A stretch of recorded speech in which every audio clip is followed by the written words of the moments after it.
Assalamu alaikum salam. Just before we begin, if you support the Young Smirks podcast and you want to help support the channel, please go to the Patreon below and support us monthly so we can keep up with the shows. We've got lots of content coming up. We're going to have special content specifically for the Patreons, as well as a new series on Hijrah, inshallah. So please go to the Patreon below and support the podcast. Assalamu alaikum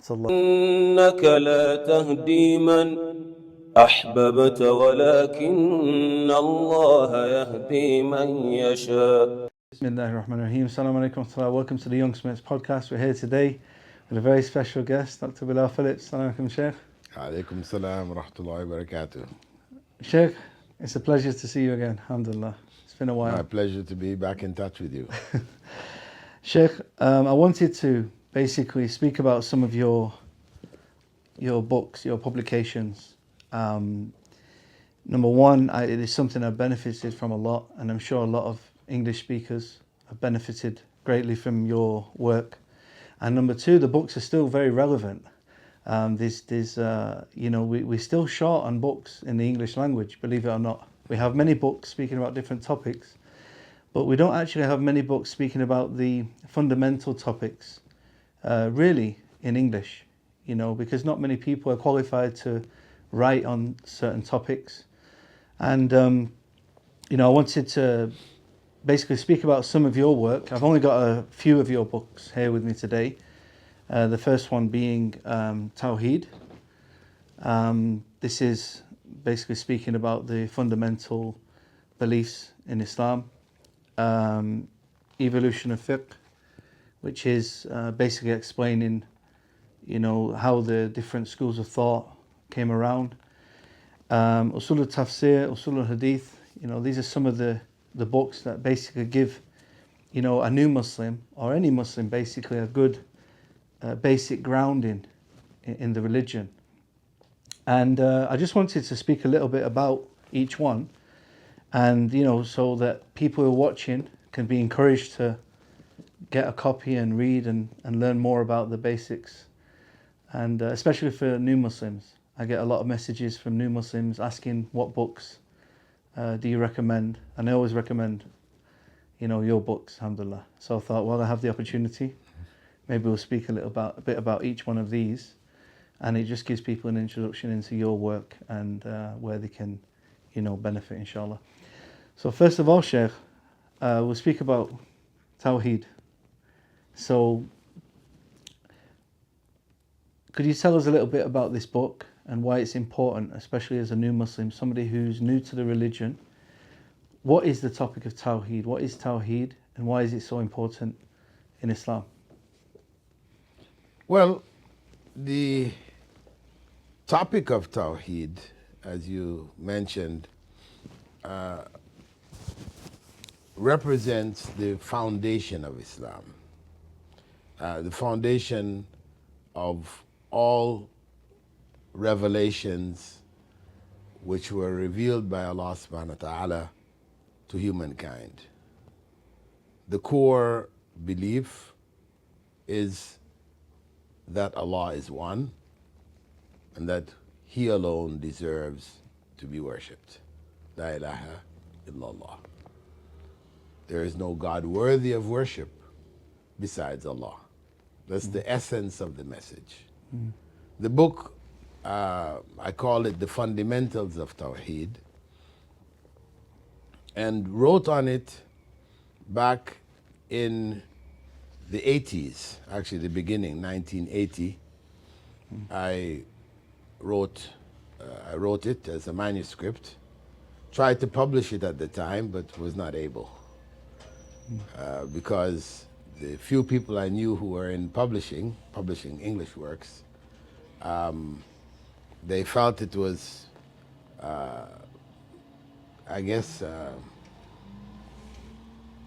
difficult to swallow. It was going into, areas which they just weren't that familiar with, because... Yeah, I don't think much has changed personally, Sheikh. This is a topic that it really is the most important topic as a Muslim, but sadly, it's one that offends many people. Because, as you point out in the book, many traditions from other religions, other cultures, have crept into the practices of many Muslims around the world. And one thing of what I like about your book, the first thing is that it's authored in English. And I think that's really important because a lot of the literature in the English language is translated, often very poorly, from Arabic. But you know, it doesn't read the same. You know, at the time when I wrote it, you know, there was no book no books at all. on the specifically on the subject, except for the translation, a brief translation of, you know, Kitab al-Tawheed, you know, by Sheikh Muhammad ibn Abdul Wahhab. Yes. That was all that had been published at that time. And when people wrote things about Islam, they would cover Tawheed in one page and then go on to write, you know, 20, 30 pages on Salah and on Zakah and Hajj. Huge amounts were written. But Tawheed could just take one page, you know. So that was an obvious discrepancy, you know, that needed to be corrected. Yes. And that's why when I wrote and went in to areas that people normally didn't talk about in those days, you know, the jinn. Yeah, you know, I've got that one as well. The jinn. I wanted to do a whole episode on this one. You know, you've got all these important topics, you know, big books, but we want to do a whole episode on the jinn alone, you know. Sure. Sheikh, you know, the good thing about your books is because they're authored in English, it reads differently. You know, the Arabic language is a totally different language to the English language. So to try to translate something, it's never going to be the same. So something that's actually authored in the English language, it reads really well. And also, it's very easy to understand. It's in simple English. But you also use modern examples of shirk and... Well, this specifically was the area that I wanted to provide for people, because even the books, because I didn't just write it from Kitab al-Tawheed. I wrote it, I prepared it from, you could say,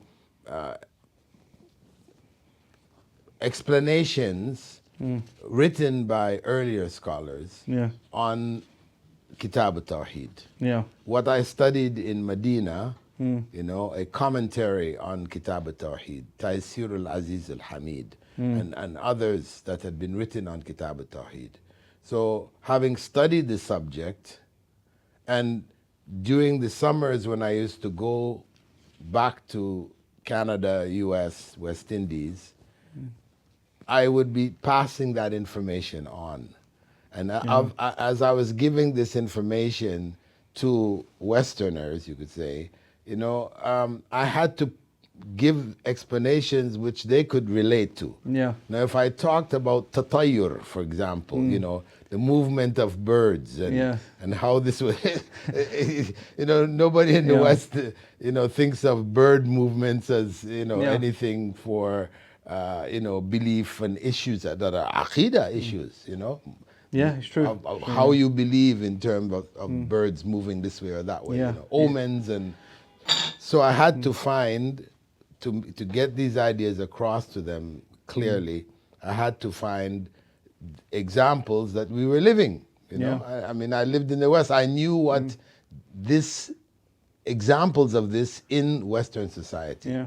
So this is what I tried to include there to make all of the concepts understandable and digestible. You know, Sheikh, last time we spoke a bit about atheism, because you was an atheist before. And it's funny that even in the atheist culture, you know, in the Western culture now, amongst the atheists, they still have lots of superstitions. You know, you mentioned some of these in the book, you know, like touching wood. In America, I believe they don't even have a number 13 in the lift. You know, as much as they try to detach from religion and detach from belief in God, they still have these superstitions. You know, even in ghosts, you know, jinn, and, you know, a lot of people do hold belief in the unseen, you know. So I think, I just wanted to give a basic introduction to, your book, The Fundamentals of Tawheed, and just encourage, especially new Muslims and also people who are born into Islam. You see even people who are born in Arabs, who are born into Muslim families. You find a lot of them have not studied, basic books like this and to get a grasp of the basic fundamentals of the religion. I think because they're not yeah. that readily available. Not many people wrote on these topics, or elaborated on these topics. I mean, it's just, La ilaha illallah, that's it, there's no God worthy of worship but Allah, no God but Allah, that's how it's usually translated, but it's worthy of worship besides Allah. And they felt that that was sufficient. That sums it all up, in end of story, without looking at the implications of what that statement meant. So the book, Fundamentals of Tawheed, shows how Tawheed is relevant to all aspects of our lives. That Tawheed should be implemented in our lifestyle, in our workplaces, in our means of entertainment and enjoyment. The Tawheed has place there. It's really putting Allah first. Really. Yeah, and it's really easy to slip into shirk. Shirk, for those who don't know, is associating partners with Allah. And it's very easy if somebody's especially a new Muslim to slip into shirk without even knowing, not really intending to slip into shirk, but just through culture and language. I had a new Muslim the other day, and he'd just become a Muslim, and he said, "I'm doing really good. Fingers crossed, I'll learn the Fatiha by the end of the week." Things like this, and it's just like a language kind of slip up. But then you have to explain how this, the background of this is like, putting your trust in something else. So it's really important that people can identify, shirk, which goes against Tawheed. So shirk, the second book I wanted to speak about, I found this book very beneficial because becoming Muslim in the West, we have Muslims from all over the world. In Manchester we have hundreds of different cultures and languages, people from all over the world, Muslims from the Far East, the Middle East, Turks, Pakistanis, Arabs. And so wherever Muslims have been around the world, they have different kind of understandings of fiqh. And so, so as a new Muslim, I would go to one mosque, which might be predominantly Arab, and they might pray or do things a certain way. Or I might go to another mosque where there's many Pakistanis and they might do things slightly differently, or a Turkish mosque, etc. And sometimes as a new Muslim, I'm thinking, well, am I doing something wrong? Is that mosque right? Is that mosque wrong? And also sometimes it's kind of overly prioritized as well, or underly prioritized in terms of fiqh. Sometimes it's not a big deal, and sometimes it is a big deal. So as a new Muslim, I was a bit confused in the beginning, thinking, well, which way do I follow? And why is there so many understandings? And is it so serious? Is it such a big issue? Where in reality the biggest issue is the first book we were talking about, Tawheed. But in practicality, most of what you see is fiqh issues. So in the evolution of fiqh, you maybe you could just tell us a bit about what this book is about and how it kind of explains all these differences. Well, the evolution of fiqh, and I've initially when I was writing it, I called it different names, but evolution of fiqh, actually, the issues that you spoke about with the differences amongst the different cultures, people from Africa commonly being from the Maliki Madhab, or the Maliki school of thought. Egyptians are Shafi'is, they're from the Shafi'i school. Pakistanis are from the Hanafi school. Saudis are from the Hanbali school. And I had been told also that, these schools were all correct. When I first came into Islam in Toronto, that these schools are all correct. All four are all correct. And whichever one you follow, you're on the right path. But you must follow one. If you don't follow one, then your school becomes the school of shaitan. Wow. Your imam is now Satan. Wow. Yeah. I read a specific book which was written in Turkey, Hussein Ishik. He wrote this book and he lays it out very clear there. If you don't follow one of the madhabs, your imam is Satan. Wow. So I understood from my early acceptance of Islam, trying to gather knowledge of Islam, that there was a problem here.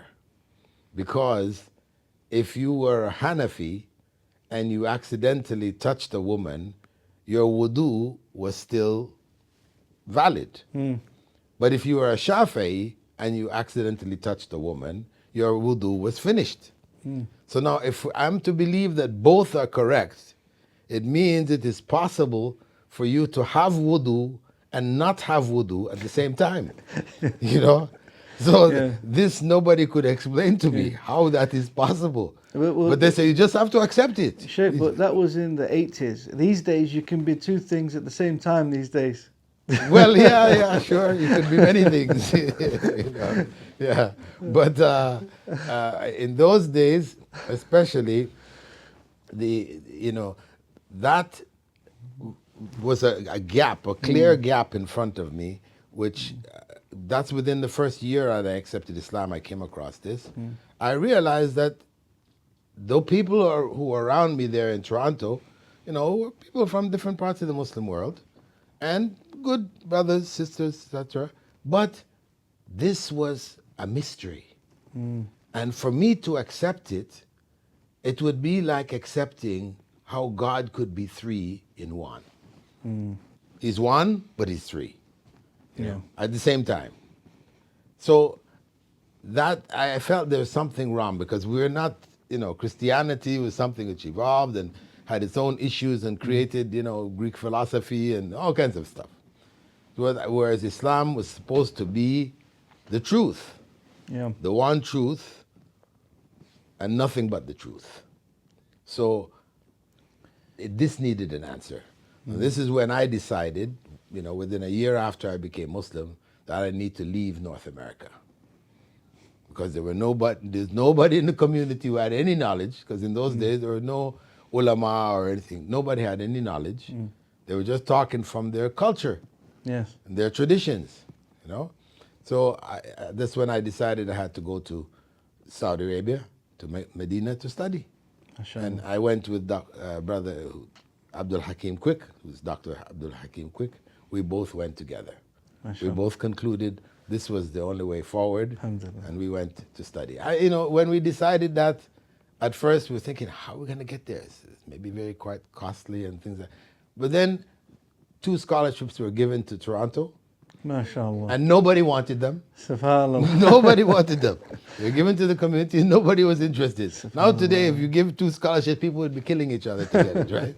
But in those days, nobody wanted it. Subhanallah. And even the brothers there who were sincere brothers, Ikhwan and from Jamaati Islami, the main 2 groups, they were advising us, no, don't go. Don't go. Saudi Arabia, you study these books, which are old books with yellow pages, dust all over it. And what are you going to do with whatever you get from there when you come back? How are you going to look after your families? How are you going to, So we said, we leave that with Allah. We're heading for Saudi Arabia. So that, so the understanding of this came in the course of my study. And when I went to Riyadh and I studied masters in King Saud University, I studied a master's in Aqidah, specialized in Aqidah. In the one course I took, which was on the history of fiqh, I came to understand what happened. You know, I studied the different schools and the arguments when I was in Medina, but the understanding of how the fiqh evolved to what it became, I didn't have. Right? Those who specialize in Sharia would have gotten that, but I specialized in general Islamic studies and da'wah. Okay, so there, when I took that class, I said, this class, this information needs to be known by every new Muslim. Yeah. It should be accessible to them. So this is when I decided to write this book, which tackled the history, how the schools evolved, you know, to understand that these schools were not specifically Islam, which was brought by Prophet Muhammad sallallahu alaihi wasallam. This was the interpretation and the understandings of great scholars of the past in explaining different hadiths and different practices of the Prophet ﷺ. But in the end, it is about the Sunnah, you know. So the need for writing the book was clear to me. So in the 80s, early 80s, I wrote the book. And when I tried to publish it, nobody was interested. You know, they said they wanted to... The madhab of shaitan. Well, no, not so much that, but what they wanted to do at the time, the only people who considered publishing were in the UK, and they were Jamaat Islami people, but you know, they were Hanafis. Yeah. So they wanted the book reviewed by, you know, their fiqh team before publishing. And basically, I was obliged to follow the recommendations of the fiqh team. When I looked at their recommendations, basically they were having me recommend the Hanafi madhab. Yeah. You know, because this was most practical. Most Muslims were Hanafis, you know, etc. So they were not prepared to publish it as I wrote, as I had prepared it, written it. So then it didn't get published until 10 years later, early 90s. This is when it was published. I published it myself. I had to self-publish. MashaAllah. Yeah. So what would your answer be to your position be on somebody who says you should follow the madhab of the country you're in, or the majority of the people that live in that country, that's you should follow that way? Well, in some matters, you could say yes. You know, if that's the common practice of the people there, then it's better for you to go along with the common practice, which is not against the teachings of Islam. You know, where, for example, the Prophet ﷺ, when he prayed, sometimes he prayed and raised his hands to the level of his ears. Sometimes he prayed and raised his hands to the level of his shoulders. Now, if everybody in your area is raising their hands to their ears and you're to your shoulders, you know, you have the choice between the two. Yeah. But in that area, if it's going to create issues, then it's better you go along with the majority. Yes. In that, you know, when you're at home in your house, you want to do the other one also, so you keep alive the sunnah of the Prophet ﷺ, fine. But so it depends on the issue. You know, should we follow the Ramadan according to the sighting of the moon in our area, in our region, or should we go for a universal sighting? Sighted in Mecca, that's enough. You know, these are two positions, both of which have validity to them. Now, if the majority of the people in the area are going according to a local sighting, then it's better for you to go along with the local sighting. Yes. You know, and if the majority are going by the global, you go with the global. Yeah. So in those matters where both are valid, you know, then it's better to go along with the local practice. Yes. But if it's now an issue between majority of the people go to the graveyard and call on the saints who are buried in the graveyard, so-called saints, Yeah. you know, and only a minority are opposed to this. So you have two positions amongst the Muslims. Now this is different Yeah. because one is right and one is wrong. Yes. Going to the graveyards to call on the people who are in the graves, that's wrong. So you can't go along with that one, knowing that it's wrong. You can't go along with that. You know, I think as a new Muslim, one thing that I didn't realize in the beginning that there's some opinions which are right, some that are wrong, and some that there is a valid difference of opinion. You know, where there's differences of opinion, where some scholars might hold one opinion, some scholars might hold another, but they both have their evidences, and it's not quite certain which one is the strongest. For instance, you know, if you know something is an established sunnah in both, you know, like you said, the example of the raising of the hands, so you would kind of go with the community for that. But if you know something is not allowed in Islam, you wouldn't follow that. You can't follow them in that. Exactly. Yeah. So yeah, that's the important thing, because a lot of people as well, they don't know what is allowed and what isn't. That's why they have to study more, and that's why it's important, especially the Tawheed book, because that will tell you not to go to the graves. Exactly. So yeah, I mean, it's a very good book. For me, it really helped me understand. Well, you know, when I did the book, you know, before publishing it or before, you know, creating a manuscript that I wanted to publish, I'd given it to a Pakistani brother to go over to check it, you know, for language issues and things like that, because he worked with a local newspaper, English medium newspaper in Saudi Arabia. He was in Taif, and he gladly took it and read it, went over it, and, you know, gave me some pointers and things like that for it. And when he gave it back to me, he had tears in his eyes. You know? So I said, was it that bad? You know, it was that bad, it's causing you to cry? You know, but he said, no. He laughed, of course, it was a joke. But he said, you know, this is something, this issue of the differences of the schools of thought is something I had questioned in my mind throughout my life. He was already, at that time, he was in his 70s. Right? You know, I said, I could never find an answer.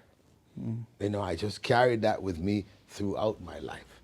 He said, for the first time in my life, I finally understood what the difference is.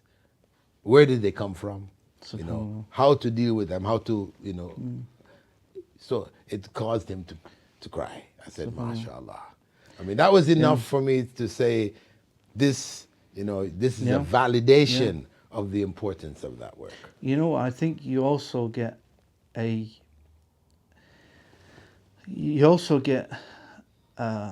lot of respect for the four imams as well, of each madhab as well, because you realize the sincerity they had in trying to find the correct opinion, and the sincerity that all of them said that if you find something that contradicts my opinion, which is in the Sunnah, that's my madhab.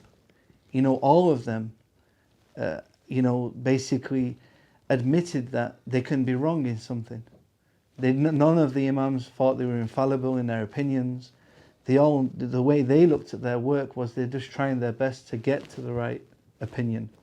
Yeah, You know? actually, they were not trying to make madhabs. That wasn't, people did that. Yeah. You know, so that's why we say Abu Hanifa wasn't a Hanafi. Imam Malik wasn't a Maliki. Imam Shafi'i wasn't a Shafi'i. Yeah. You know, when sometimes I say that, people say, what? What do you mean? What do you mean? Abu Hanifa was a Hanafi. No, he wasn't. He was trying to follow the Sunnah. Yes. All of the great Imams were all just trying to follow the Sunnah, to understand the Sunnah and to teach the Sunnah. That's all they were doing. They weren't saying, okay, now I'm going to make a madhab that's going to last for, generations to come. And they're proud of that madhab. No, it's people who came after them who eventually, in the period of ignorance, after the fall of Baghdad, the Mongols came and destroyed the libraries and slaughtered the scholars. And, after that period, there was a lot of great scholars were killed. So lesser scholars came up and they were more leaning towards just clinging on to whatever they had and protecting that. And this is where this, because if you consider that after that period, within 100 years after that period and stretched on for more than 500 years, people, Hanafis, were not allowed to marry Shafis. SubhanAllah. It reached that state. Hanafis were not allowed to marry Shafis, but they could marry Christians. SubhanAllah. Yeah. That was incredible, incredible to think. They weren't praying behind each other. Yeah. You had 4 places for the imams around the Kaaba. Imagine that. I was shocked when I heard that. I mean, that wasn't too long ago, right? Was it? No, it just ended in 1925. When the Saud families came and took Mecca, So for me, that's why I always say, no matter what people say about the Saudi, Wahhabi, all this other stuff, the very fact that they ended that will put them before Allah as saviors of Islam. Sure. They ended that. They came, they tore down all of these. People were screaming, Wahhabis, they're destroying our Islam. But they erased those structures which were built, in the graveyard in Mecca. They had, there was like a city. And they used to pray 4 salah at different times. Yeah.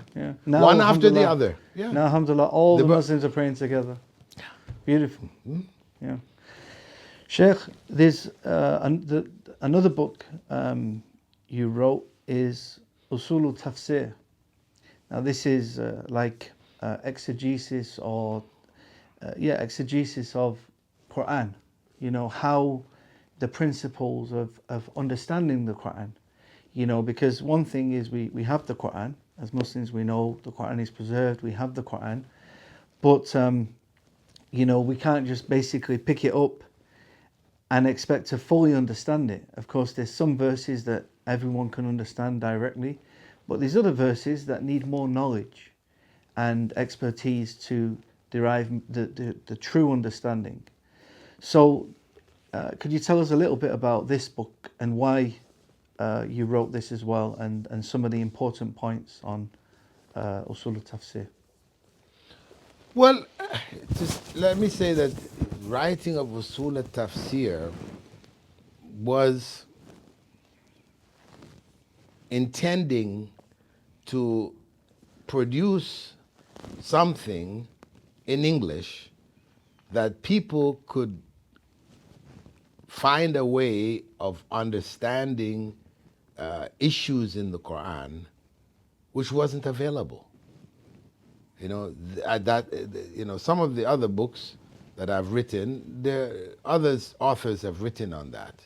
But in English, on Usul al-Tafsir, there was nothing. So I tried actually in all of my writings to write in areas that people didn't have access to knowledge in English. I mean, I didn't write on Sirah, because some people would ask, why you never wrote on Sirah? You wrote on everything else, but nothing else. Because there were so many books on Sirah, I didn't need to come and just add another one to the list. So each of the books that I wrote, when I wrote them, there were no other books on this. It was to convey the knowledge which I had learned in Medina, in Arabic, to the English-speaking community of the world. Sheikh, there's one book I did ask you for, which is not really written about, Usul al-Fiqh. You've not released a book on Usul al-Fiqh. Yeah, that's true. But you said you started it. No, I wrote Yeah, wrote you something.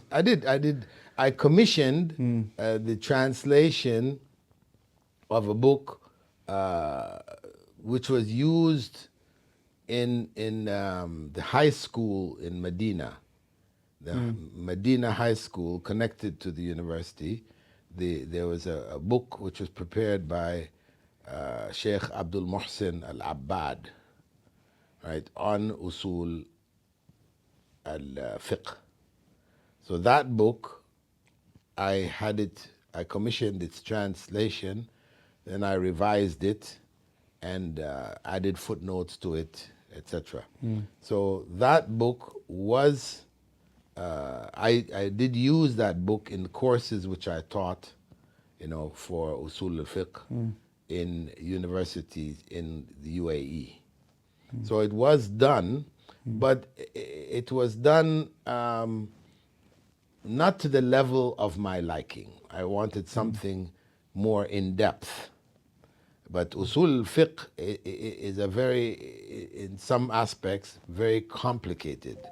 And the material needed to be simplified, So I was in the process of work. I never quite completed that commentary, which would simplify and bring more examples and things like this. Because this was a basic book for people who had an Arabic background in fiqh. So that's the reason why it wasn't, I didn't put the time in to finish off that work because other things were coming up. There are other needs, then the university and so Yes. So it's there in my mind. I hope to come to it, Inshallah. inshallah, in the not too distant future. Other people are asking me, why don't you publish it? Why don't you, but alhamdulillah, there have been some publications on Usul al-Fiqh in Malaysia by some scholars in Malaysia. They've done that. So it's not an area which is wanting in books now, as the other areas that I wrote on at that time. Yeah. So that's why. So with Usul al-Tafsir, this basically gives somebody the outline of how we basically understand the Quran the correct way. Yeah, giving the methodology, to understand the Quran, basically working on the principle that at first the Quran should be understood in the context of the Quran. One needs to have read the whole Quran and understood all the verses that are related to the verse that we want to understand more in depth understanding before making any statements about it. Yeah. Right? So we have to understand the Quran in its context. The verse of the Quran that you're looking at, you need to understand the verse which came before, verse which came after. That's the context in which it is. That verse, if you take it out by itself, it may have other implications which were not intended based on what came before and what came after. Yeah. So not only what came before and what came after, but what came before it in the whole Quran. Yeah. What came after it in the whole Quran, because there may be very similar verses mentioned elsewhere where there's more clarification, etc. So the first step in Usul al-Tafsir, or the fundamental principles for understanding the Quran, is to understand the Quran in its context. Yeah. Then the second step is to understand the Quran according to what the Sunnah had to say about it, in the context of the Sunnah. What did the Prophet ﷺ say? How did he apply this verse? What did the Sahaba say? Those people who are in the best position to understand the application of this verse. Yeah. So, Quran according to Sunnah. Then after that, basically, those are the main two steps. Yes. After that, of course, there are other issues which have to do with Arabic language. Yeah. Because if you understand it in your language, it may be different Yeah. from what was implied in the Arabic, Yes. right? That's why oftentimes you can't find a single word to translate something in Arabic. You need a sentence. Yeah. And how you write that sentence has different meanings. So it has to be understood within the context of the Arabic language. Yeah.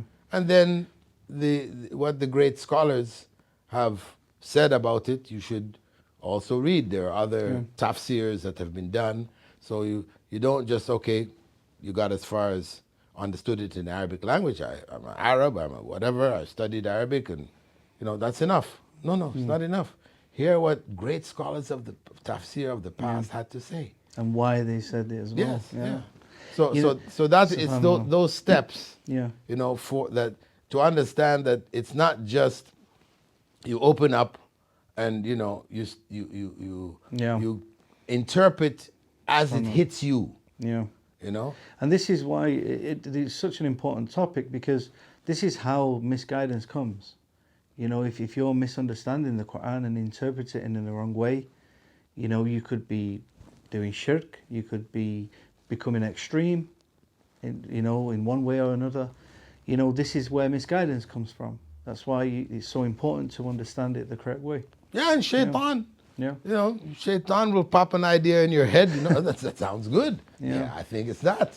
Yeah. For all kinds of reasons, but from shaitan. Yeah. SubhanAllah. And the last book I wanted to speak about today, Sheikh, realistically, I would have liked to have done one episode on each book, but I know you're really short on time, and you're literally about to fly out soon. So, that's why I'm rushing. But I really would have loved to have done a whole series on, one book, and maybe inshallah we get time to do it. Actually, at some time. I've been for YouTube.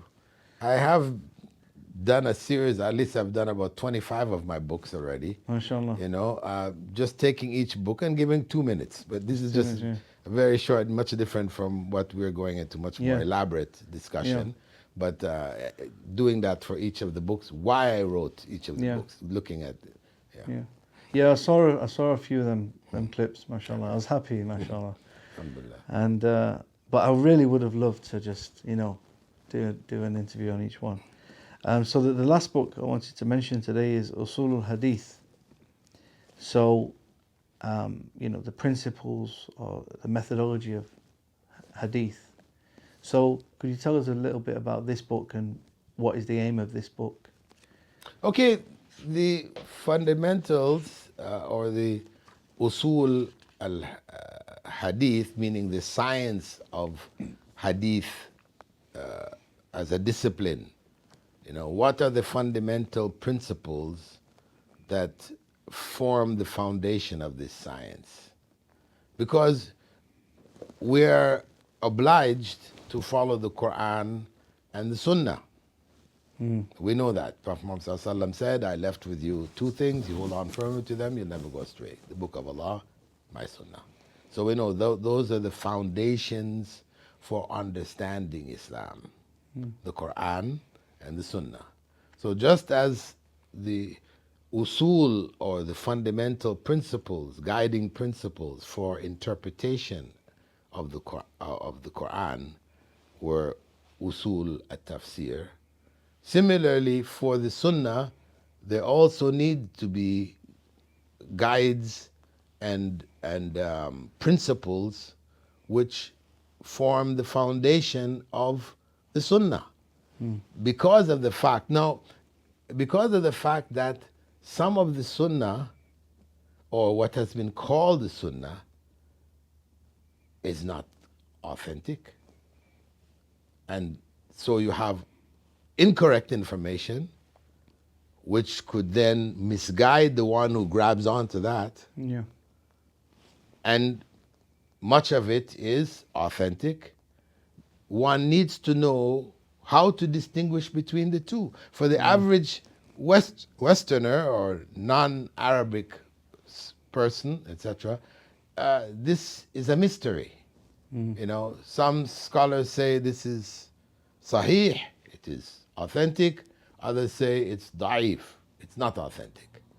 So they can just have to choose which scholar they plan to go with,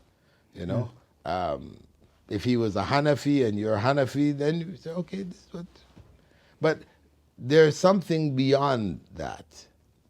There is a certain level that we can, even as what they call laymen in this area, even though that is the case, there's a certain level of understanding that we can get from the hadith ourselves. Understanding at the same time that, the sunnah, some of it is obligatory, some of it is recommended, some of it is neutral, just from the practice of the Prophet Muhammad ﷺ as a cultural practice of his time. Yes.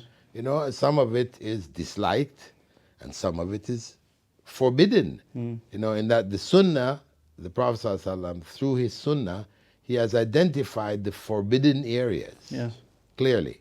So it is important for us to be able to understand why.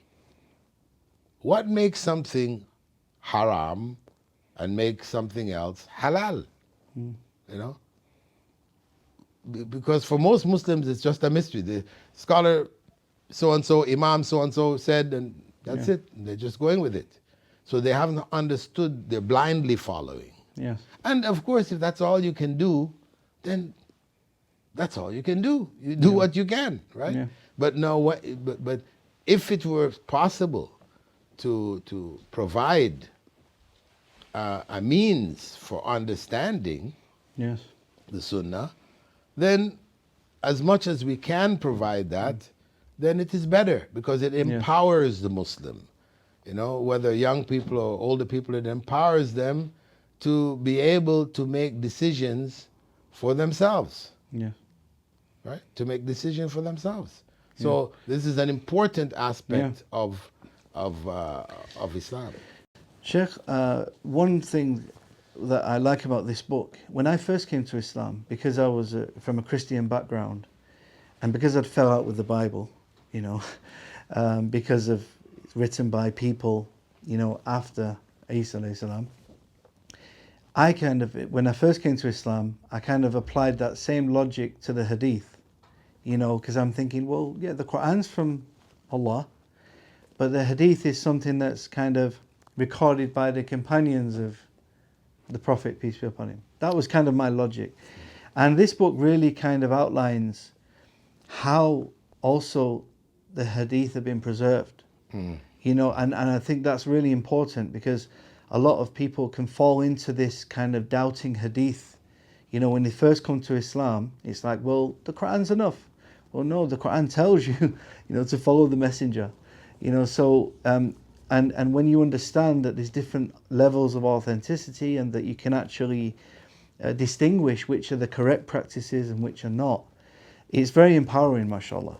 And these books, although some people might think they're a bit advanced for new Muslims, I think generally they're at a very good level of, most new Muslims can handle, these books. And I think it really boosts your iman, it boosts your confidence, your level of yaqeen and iman, and it's very, very beneficial. So what other kind of issues would you say kind of arise that this is a solution for? Is there any other kind of modern issues you've seen where, like I mentioned, one of them, people kind of doubting Hadith?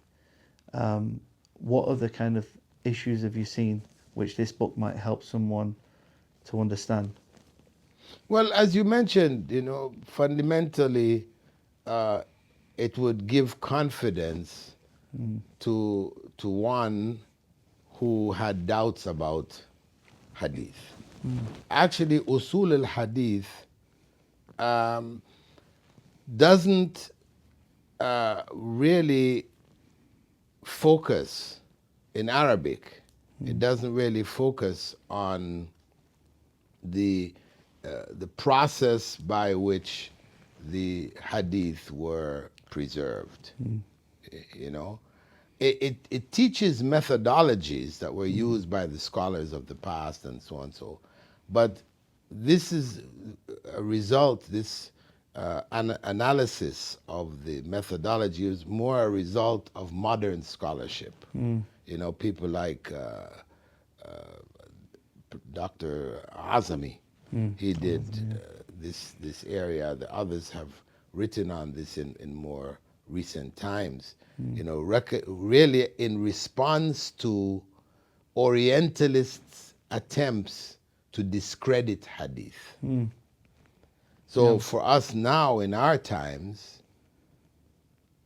this type of information about its compilation and all the things related to it, you know, is important for Muslims of our times where Orientalists have made statements discrediting hadiths, you know, which or seem to discredit the hadith, and the average Muslim doesn't know anything about this. You know, they're able to say, well, such and such a scholar said this. You know, so obviously, see, he said you can't trust hadith. You know, but that's not the context in which he said that, right?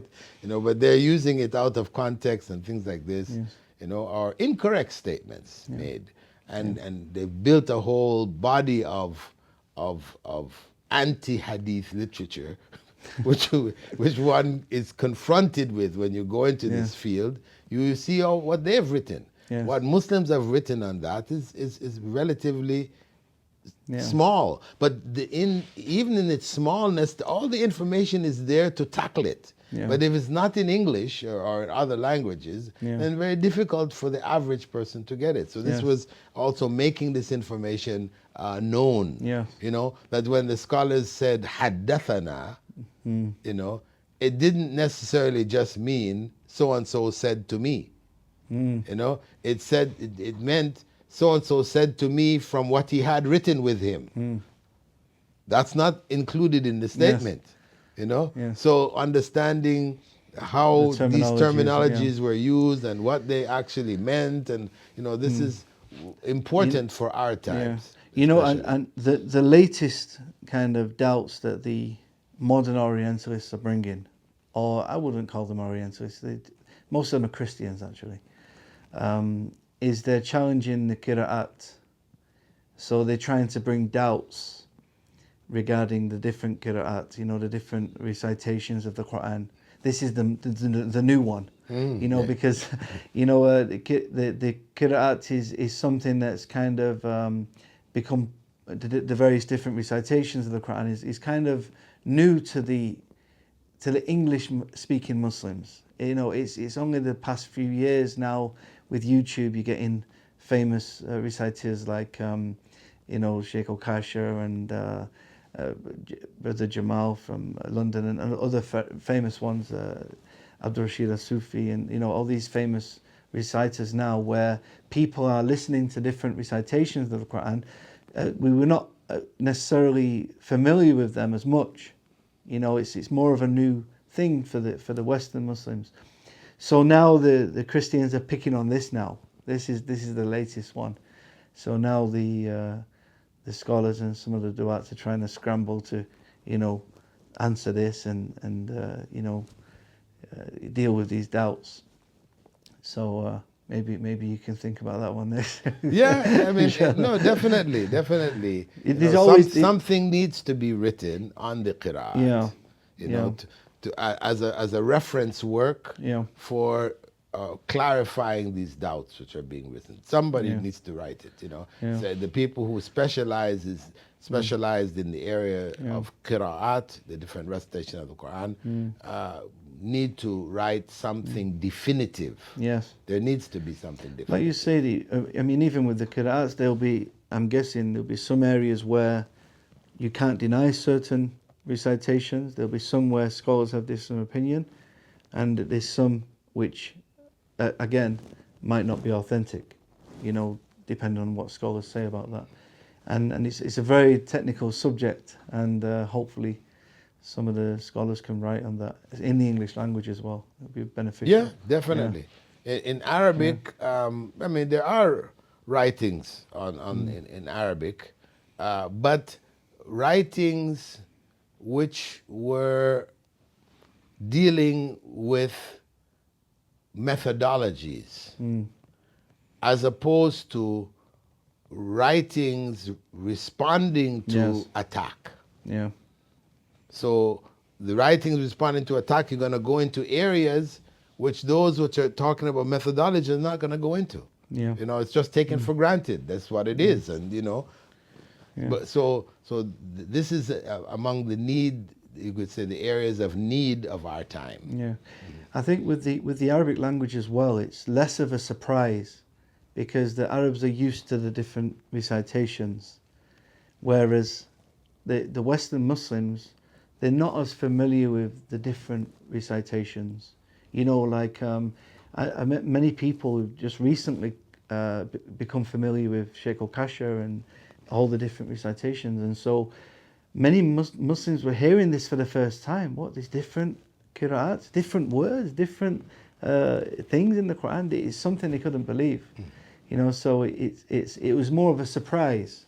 You know, like when the Orientalist brings a hadith that's not as well known, and it sounds strange, and you go, oh, and it can give someone a bit of doubt when they hear it for the first time. So it's kind of like this type of tricks that they're using. So yeah, maybe some of your students maybe can take that on board. Yeah, Inshallah. yeah, it definitely needs to be. Yeah. Jazakallah khair, Sheikh. As I said, I really would have loved to have spent a lot more time on going into a lot more detail and on these books. But I think, you know, this is a good introduction. It gives people a bit of reading material, a bit of direction on especially new Muslims and what direction to go, what to focus on. Because sometimes when you're new to something, you don't know what to read. You don't know how to study. You don't know what to study. You know, you're just picking up any book, you know. So I think it's good if they kind of get more structure. And maybe I can put like a bit of a reading list in the comments section below. Yeah, and this is why where a person finds interest, it's better to study in a structured environment. You know, say for example, you know, in the International Open University, which I founded, we do have courses in Tafsir, courses in Hadith, and all the various areas. I mean, including the areas of the jinn and understanding the jinn and their relationship to ourselves, and you know the correct methodologies dealing with the jinn and all this. So these courses can be taken separately. A lot of people are not aware of this. Yeah. But if you wanted to just take a single course in the International Open University, IOU, you can register just for that course alone. Right. Most people think that you have to take the whole degree. Okay. The whole degree course, as opposed to the individual subjects that are there. Yeah. But we do have that facility online. It's possible to pick and choose, as they say, cherry pick. You know what pleases you, what you would like to study by itself, and you're not studying for a degree, because the degree is going to require you to take particular subjects that you'd have to complete. You also have a new Muslim course as well.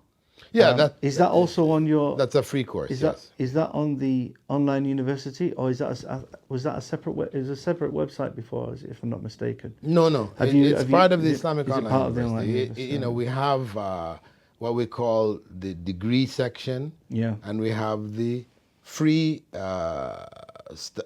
Islamic Studies section, or GDIS, with a general diploma in Islamic Studies. And whether you take it and complete all the courses that are available there, and we give you a diploma, or you just pick again from there and choose whatever course you'd like to take. It's open. So inshallah, I'll put all the details below in the description. So inshallah, you know, new Muslims and born Muslims, wherever you're from, non-Muslims, you're welcome. Go and take the course, and you know, you have a structured way of learning. and you know, put some effort in, Yes. inshallah. Sheikh, would you have some final advice for the Muslims just before we finish?